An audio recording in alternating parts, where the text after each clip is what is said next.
How is it? Rowan, We Damage We. It's time once again for my Friday weekly wrap up. Um, so, stuff I have acquired. Um, all the stuff I acquired this week was because my friend Tim and I, who both are collectors of things, um, went out pawning to pawn shops, which is something we both like to do, but maybe don't do as much anymore as we used to. Mainly because they don't have the same level of stuff that they used to have, and certainly not at the same price points as it used to be. You can still find some decent stuff sometimes, um, but it is not the way it used to be. There was one pawn shop that we went to that clearly some very kind uh, RPG fan had died, and their collection was at the Pawn America, and they had some incredible stuff, but not at prices where they had Lufia 2 Rise of the Sinistrals for the Super Nintendo, but they wanted $180 for it. That kind of thing. Illusion of Gaia, Secret of Mana, all of the great Super Nintendo RPGs I would love to own, but I don't have that kind of money to buy them. So the stuff that ended up walking away with for a movie, I got this Blu-ray of Dog Soldiers. It's sealed still, you can see. This was written and directed by Neil Marshall, who is better known for later making The Descent. But this is a really good movie. Um, Basically, it is a horror movie, and it's about like a group of soldiers who are like out in the woods, and there's like a monster uh, in the forest, and it's picking them off one by one. Um,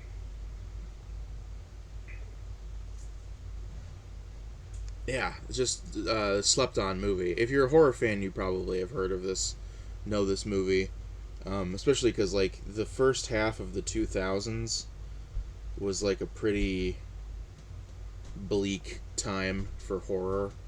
Um, there wasn't a ton of good horror in that period of time, but this was one of the rare good ones.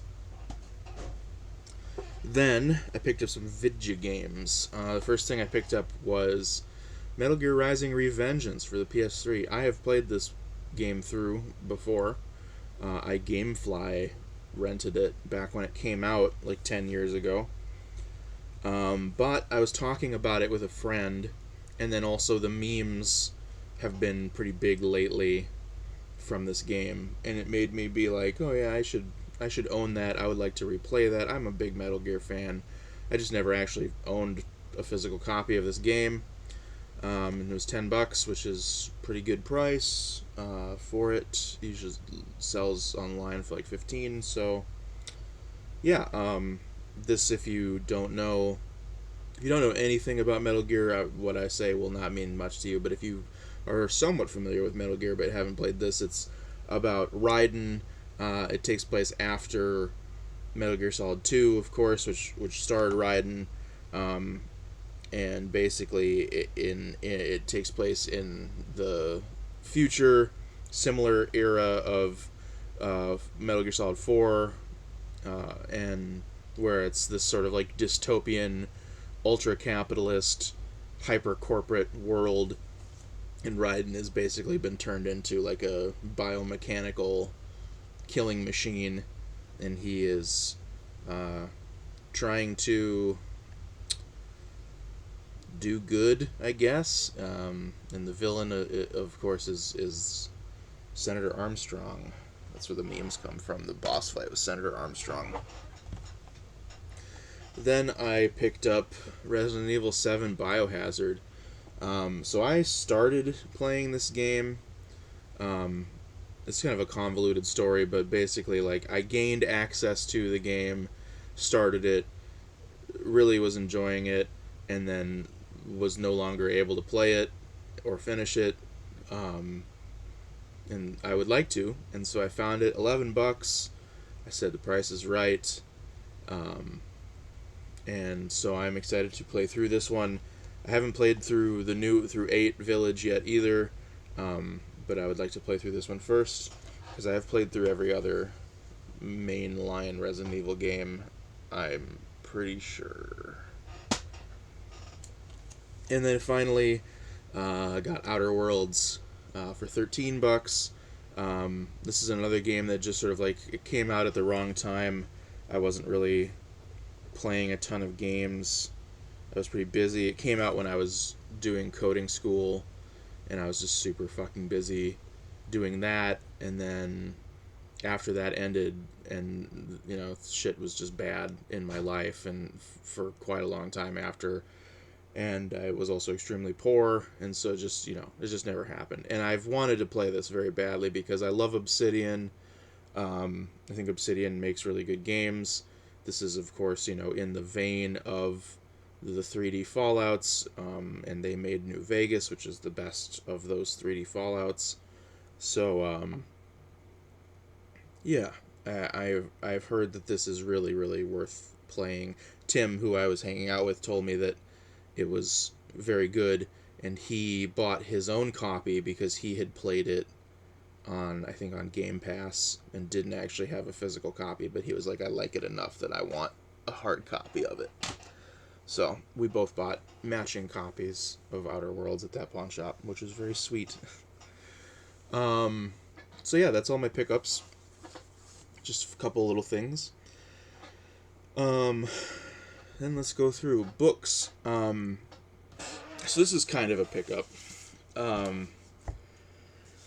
So my friend Ellie asked me basically if we could do like a book exchange of some kind where we would make each other read something.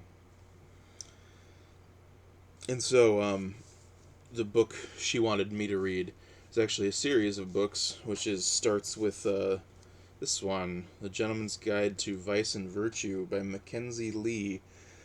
So this is like a YA, like a teen book and series. It is seemingly like sort of a fun, kind of National Treasure-y, gay romp period piece, which is not totally up my alley, but I'm not like offended. I'm not gonna turn my nose up at it either. I will say that like I've not had huge returns on my on reading teen and YA books. I've read a handful. I read Fault in Our Stars. I read the first Miss Peregrine book. I read the first Mysterious Benedict Society book. The first Hunger Games book. And all of them were like, at best, they were like fine. None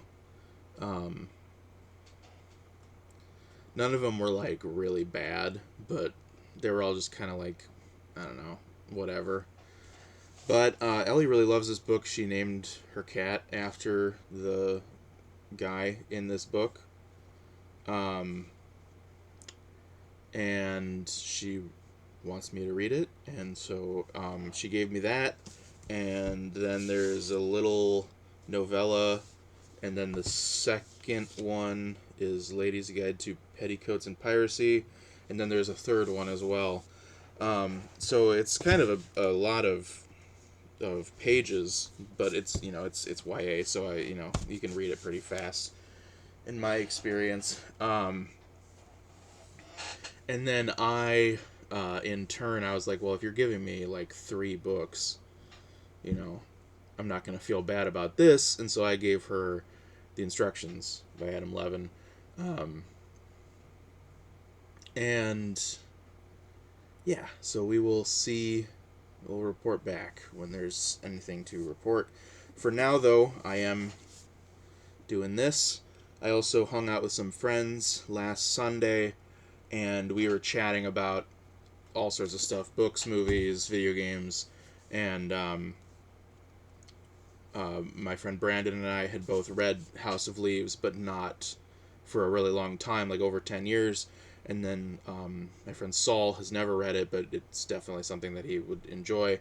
And so we all resolved to read it at the same time. So we are doing a little House of Leaves book club currently, and I am falling behind. I need to read more so I can get caught up. So that's all the news in books. For games, as I said, I hung out with Saul and Brandon, and we played some games.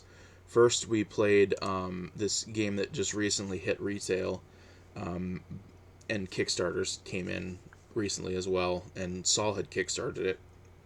It's called Mind Management, and this is a hidden movement game, a one versus many hidden movement game. You know, similar to Fury of Dracula, or any the Whitechapel. I can't remember the name of it. The Jack the Ripper one, Sherlock Holmes one, and is incredibly good. Is super super super super good. One person is moving across the board in secret, trying to collect different resources, and then the other team is trying to pinpoint down where they are and catch them, and you can see kind of like what resources they've collected. You can do things to try and hamper them. You can try and figure out the places where they've been and what time or like what turn they were there to try and map out their route, and etc. etc. It's extremely fun, extremely satisfying. I played one round where I was the recruiter, which is the name for the person who's moving secretly, and then I played one round as the rogue agents who were trying to find him, and had a great time. Had a really great time playing it, and the art is fantastic. It's just, I really like this game a lot.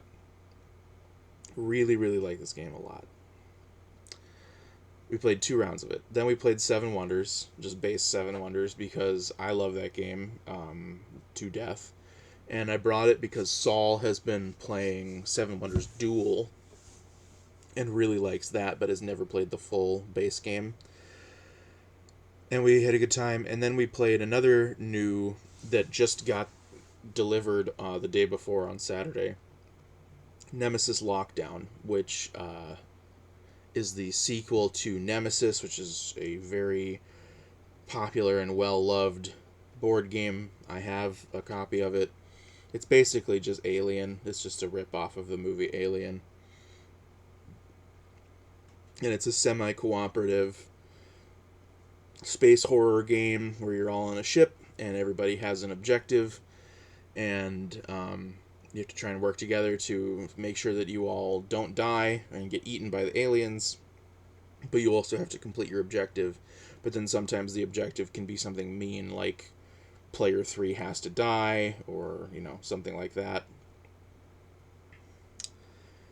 And so Nemesis Lockdown is the sequel, and like the sequel to Alien, it is kind of just a ripoff of Aliens. You're on a planet in a space base that goes underground, has lots of tunnels, and one of the characters is called the Survivor, and it's just straight up as Newt. I thought that was kind of cute. So it uses a lot of the same mechanics as the original game, but it has a new type of alien that you're fighting that are that thrive in darkness, and so there's a whole new mechanic about electricity. You have to keep the electricity running, and the electricity is constantly cycling it out and turning off, and if it's dark, the aliens take advantage when they attack you, and you can't use the different locations if they require electricity, blah blah blah.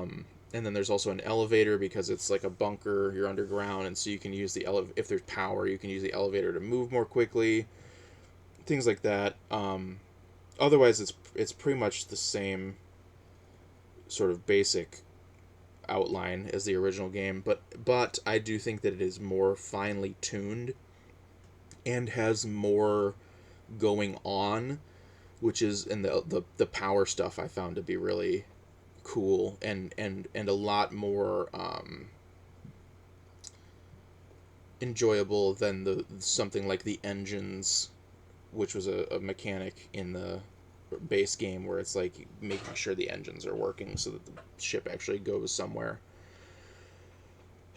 Um, I had a good time playing it, although the it's a game that's known for being really brutal, and what ended up happening was that Saul died on the third turn, which is pretty harsh because it's a pretty long game. I think we played for like almost 3 hours, so we decided to resurrect him and not have him be dead. Except that I was pretty sure that my goal, you get 2 goals and you have to pick one, and the one I picked was that everybody but me had to die. And so even though I didn't really want him to come back, for the sake of him not being bored out of his fucking mind for 2 hours, I allowed him to return, only for him to eventually die again when I tipped my hand and revealed that I was trying to kill everybody, which was very funny, where it was basically like we figured out that we all had to do this, send the signal, where we had to go to this specific room and do an action to send a signal. And when after I sent the signal, then Brandon went in to send the signal, and then I threw a a uh, thermite bomb into the room to break the room so that you would have to fix it before you could send the signal, and it was on fire, so you'd have to put the fire out or you would take damage being in the room. Um, the thing I love about Nemesis is that it has like it doesn't have like a narrative. There's no like written story in the game. What happens is that you kind of like tell a story through your actions, and it creates this emergent narrative through the actions that you take. It's so funny. And like and another thing that happened was like eventually after Saul died, then Brandon revealed to me that he needed to kill me. That we had the same goal. Our goals were both everybody but us has to die. And as soon as he told me he was going to kill me, I sealed him in a room. I used a card that I had to lock all of the doors to a room he was in. And then I was like, well, now you can't kill me, and I'm going to come and I'm going to kill you, because I was better at fighting than he was. And his response was like, okay, he broke out of the room, and then he said, I'm just going to leave. I'm going to escape. And then it's basically like, if you can also escape, then no one wins, but if you die, then I win. And so he left me with a scenario where it was literally like there was no way for me to win the game. All I could do was make sure he didn't win the game. And in the spirit of games, that is what I did. I also escaped. I sealed myself in the isolation chamber, and no one won. But it was a good time. We had fun. It was a good story. So yeah, I really enjoyed Nemesis Lockdown a lot. I look forward to playing more of it. Um, it's a pretty expensive game. The Nemesis games, I think they retail for like $150, because they're very large and they have lots of plastic pieces, and they have lots of pieces just in general. It's a huge game. But it's a real good time, and if you can get your hands on it or know somebody who can get their hands on it, I highly recommend that you play it. All right, for movies, saw some good movies this week. Last Friday, I gathered a group of friends, 3 friends and myself. We quested out to the movie theatre. We partook in the cultural phenomena that is Jackass Forever. What a wonderful time. What a great film. A perfect film. I love Jackass.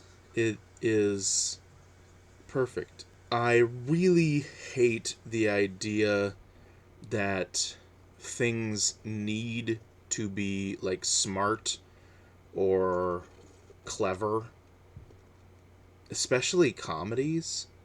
Um, because when you have smart, clever comedies, you wind up with like Woody Allen, and it's like those movies, the movies that are like good comedies that like critics like, they're like they're the kind of funny where you're like, that's funny, you know? Like Jackass is like actually funny.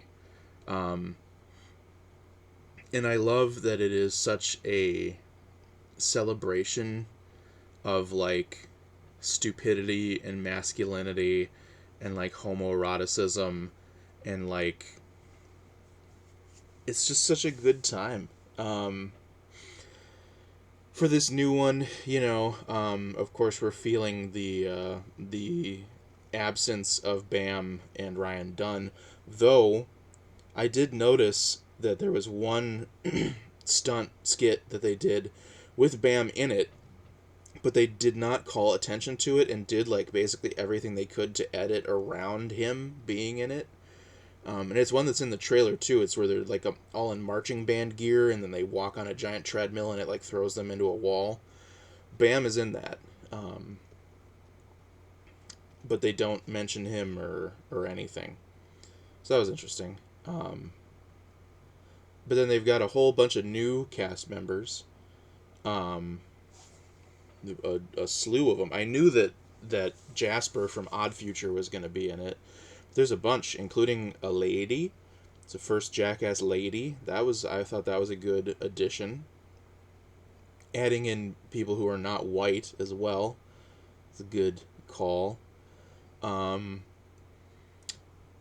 and there was a lot of really good stuff. Johnny Knoxville versus a bull once again, but he gets his shit rocked like real bad. Um,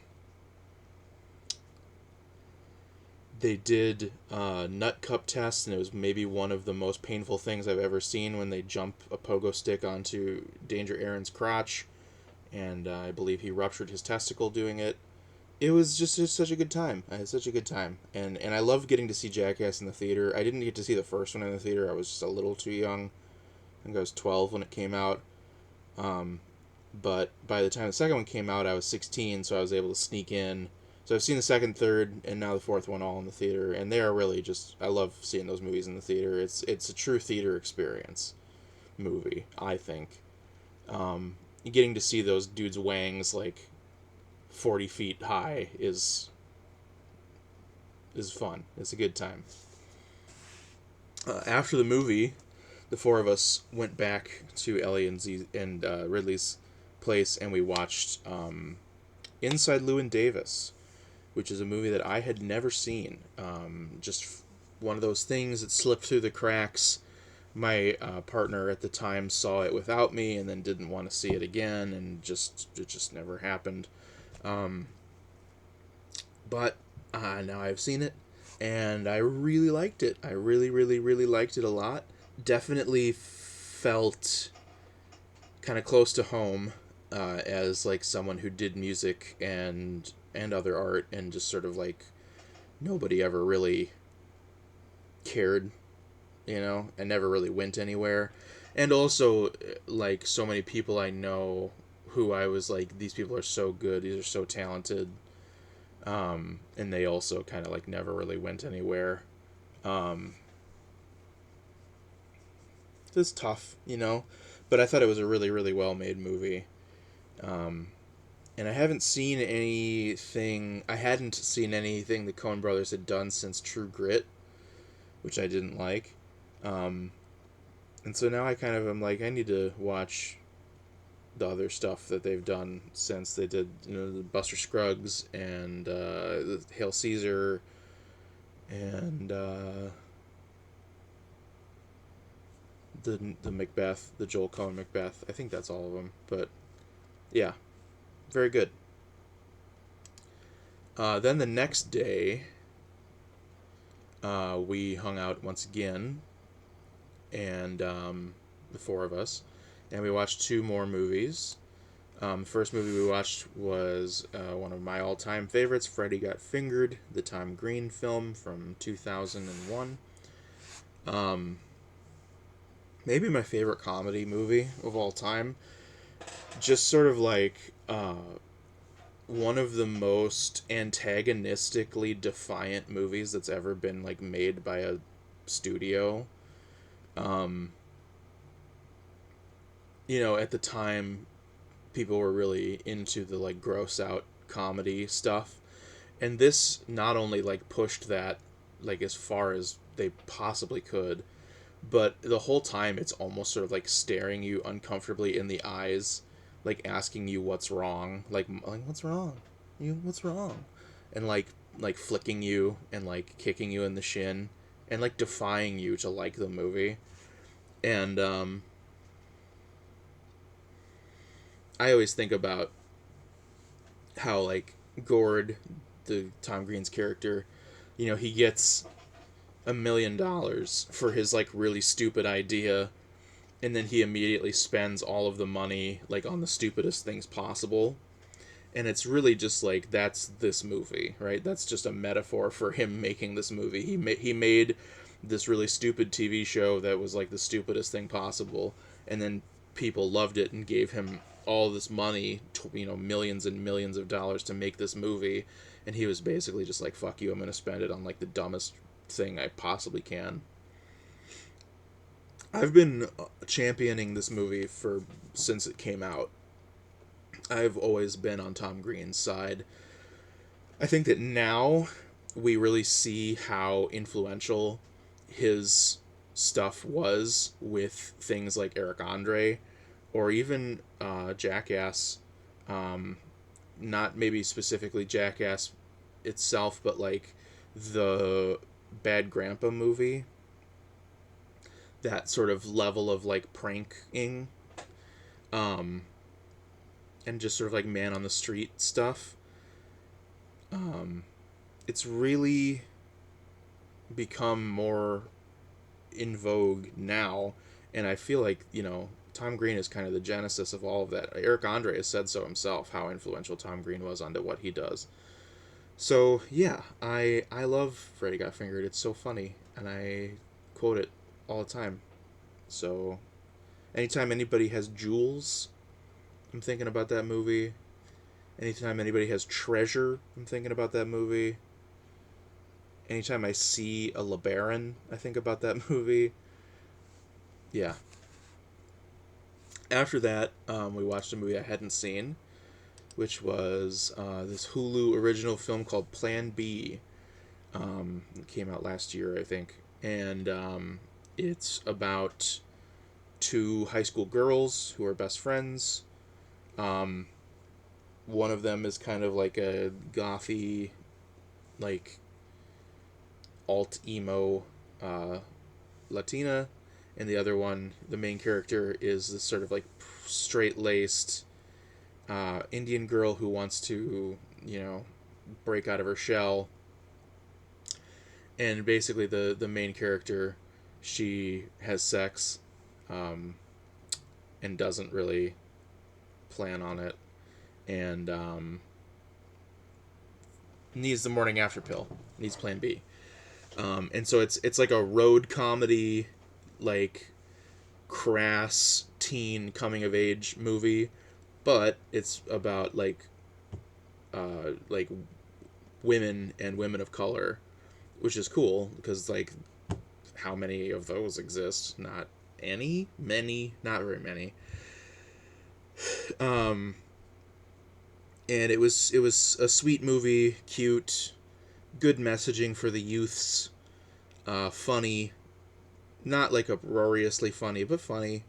Um, Maybe a little heavy-handed with some of its messaging about like abortion and birth control access. Not that I'm like against that. It's just like it felt a little like it was trying very hard to be important, which is maybe not what like a dumb boner comedy for women is meant to do. I don't know. What do I know? But it was fine. It was a good, enjoyable time. And then a couple days after that, I went over there again. No Alex this time, just the three of us. And we watched a couple more movies. We watched Ratatouille, which I, once again, have not seen. It just, like, I wasn't super interested in it when it came out. I was in high school. I was very self-serious at the time. Children's things were below me. And then over the years, it just sort of, like, never happened. And I had absorbed basically everything about the movie just through, like, cultural context and seeing clips and people talking about it. I knew the whole story. I knew beat for beat, pretty much everything that happened in the movie. But I still had a good time watching it. It's a very, a lot of people hold it up as, like, the best thing that Pixar has done. I think that is probably true. I think that Brad Bird has a really great sort of eye for the frame and the movement of the camera and the movement of the pieces within the frame. Maybe more so than any other Pixar director. Good soundtrack, too, I will say. One thing about it that really bothered me was that, like, some people had a French accent and some people didn't. That really was... I don't know why they did that. That really bothered me a lot. Because, like, Janeane Garofalo's character has a French accent, and Brad Garrett's character, the dead ghost chef, he has a French accent. And I think that Ian Holmes' character, the villain, does too. Maybe? I already forgot. But Patton Oswalt doesn't, and Linguini, the Linguini guy, he doesn't have a French accent. And yeah, I don't know. I was just like, this is weird. Why not just have everybody do a French accent? They're in Paris, right? Why do some and not all? This is odd. And then after that, it is Valentine's week currently, so I screened a Valentine's Day tradition of mine, which is that during Valentine's time every year I always watch Wild at Heart, the David Lynch film from 1990, starring Nicolas Cage and Laura Dern and Willem Dafoe and Harry Dean Stanton and Diane Ladd, Laura Dern's mom, who plays the mom of Laura Dern's character in the film. It's a great love story about two people who are destined to be together and will, do whatever it takes to stay together and overcome adversity and et cetera, et cetera. But it's also, it's not saccharine. It's not generic. It's very rough. A lot of bad things happen in it. It's Lynch, It's more straightforward than a lot of Lynch stuff is, but I don't think that's bad. I don't think that straightforward Lynch is bad by any stretch of the imagination. And yeah, I love that movie, and I love getting to watch it. It makes me feel alive. And then finally, on Wednesday, I got a text from my good friend Kristen because she found a job. And not only found a job, she found a really good job that pays like an incredible amount of money, like 3 times almost what she was making at her previous job. And so she was like, I want to celebrate. And I was like, yeah, of course, let's hang out. And she was like, I want to see a movie. And I was like, cool. And she was like, I want to see Moonfall. And I was like, I could be talked into seeing Moonfall. And so we went and we saw Moonfall at the Alamo Drafthouse. And when I tell you that this is the stupidest movie that I've ever seen, and I've seen a lot of stupid movies. I collect VHS tapes and am impassioned about direct to video garbage from the 80s and 90s, and I've seen so many of those movies.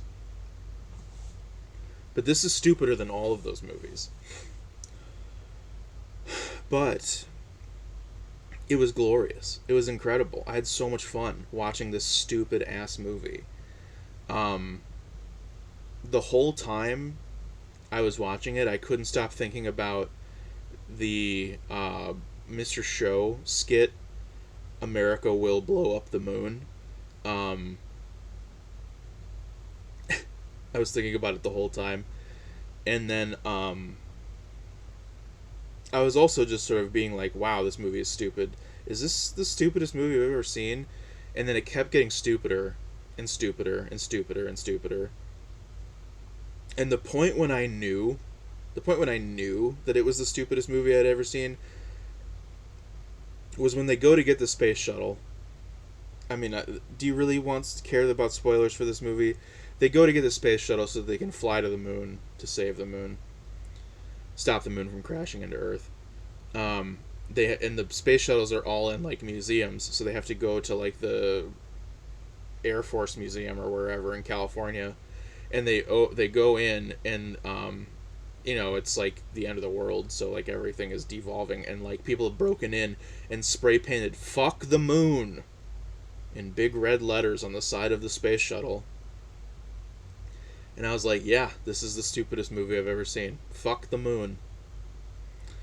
Um, and then at the end, also I thought it was just gonna be like a like a Day After Tomorrow, also a Roland Emmerich movie, where it's just like, oh, global warming, it's gonna kill us. So I thought it was just gonna be like, oh, the moon is just falling into Earth.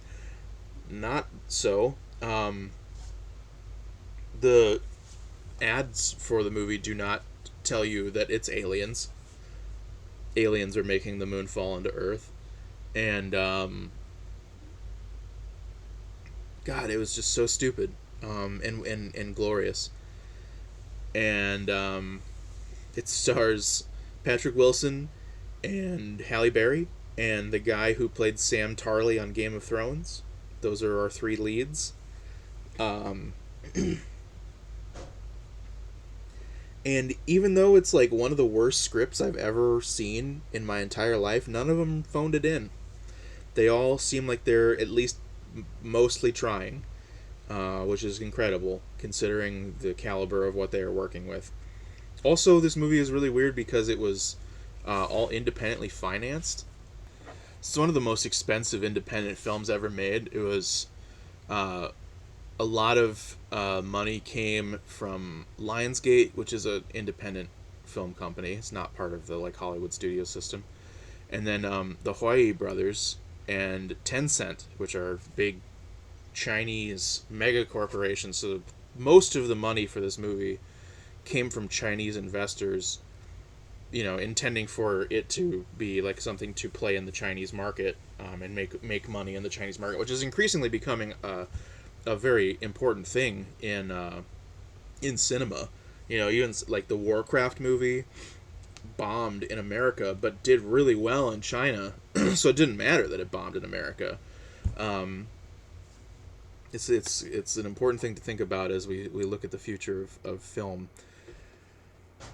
But I did also notice that there was a bunch of like stuff that I feel like was in the movie because it was funded by China, where like China were like heroes, where they were like, oh, our friends in China will give us our rover that we can use on the moon, and our friends in China will help us get to the moon. And there was also a character who was like a Chinese exchange student who lived with Halle Berry and was like tutoring her son, and they spoke Chinese to each other, and she like saves the day at one point.